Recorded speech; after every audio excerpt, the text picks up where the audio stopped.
The Lord be with you. I'm Deacon Keith Fournier. Our first reading is from the book of the prophet Ezekiel. He brought me back to the entrance of the temple where a stream flowed eastward from under the temple threshold, for the temple faced east. The water flowed from under the right side of the temple, south of the altar. He took me out by the north gate, led me right around outside as far as the outer east gate, where the water flowed out on the right-hand side. The man went off to the east holding his measuring line and measured 1,000 cubits. He then made me wade across the stream, and the water reached my ankles. He measured off another 1,000 and made me wade across the stream again.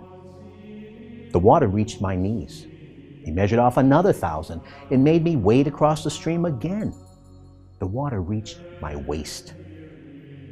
He measured off another 1,000. It was now a river which I could not cross. The stream had swollen and was now deep water, a river impossible to cross. He then said to me, "Do you see, Son of Man?" He then took me and brought me back to the bank on the river. Now when I reached it, I saw an enormous number of trees on each bank of the river. He said, "This water flows east down to the araw-araw and to the sea. And flowing into the sea, it makes its waters wholesome. Wherever the river flows, all living creatures teeming in it will live. Fish will be very plentiful, for wherever the water goes, it brings health. And life teems wherever the river flows. Along the river on either bank will grow every kind of fruit tree with leaves that never wither and fruit that never fails. They will bear new fruit every month, because this water comes from the sanctuary, and their fruit will be good to eat, and the leaves medicinal." And our response from Psalm 46. "So we shall not be afraid, though the earth be in turmoil, though mountains tumble into the depths of the sea, and its waters roar and seethe, and the mountains totter as it heaves. Yahweh Sabaoth is with us, our citadel, the God of Jacob. God is in the city, it cannot fall. At break of day, God comes to its rescue. Nations are in uproar, kingdoms are tumbling. When he raises his voice, the earth crumbles away. Come, consider the wonders of Yahweh, the astounding deeds he's done on the earth.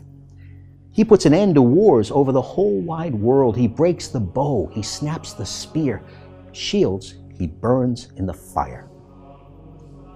And a reading from the Holy Gospel according to St. John. After this, there was a Jewish festival, and Jesus went up to Jerusalem. Now in Jerusalem, next to the sheep pool, there's a pool called Bethesda in Hebrew, which has 5 porticos, and under these were crowds of sick people, blind, lame, paralyzed. One man there had an illness which had lasted 38 years, and when Jesus saw him lying there and knew he had been in that condition for a long time, he said, "Do you want to be well again?" "Sir," replied the sick man, "I have no one to put me into the pool when the water is disturbed, and while I am still on the way, someone else gets down there before me." Jesus said, "Get up, pick up your sleeping mat, and walk around." The man was cured at once, and he picked up his mat, and he started to walk around.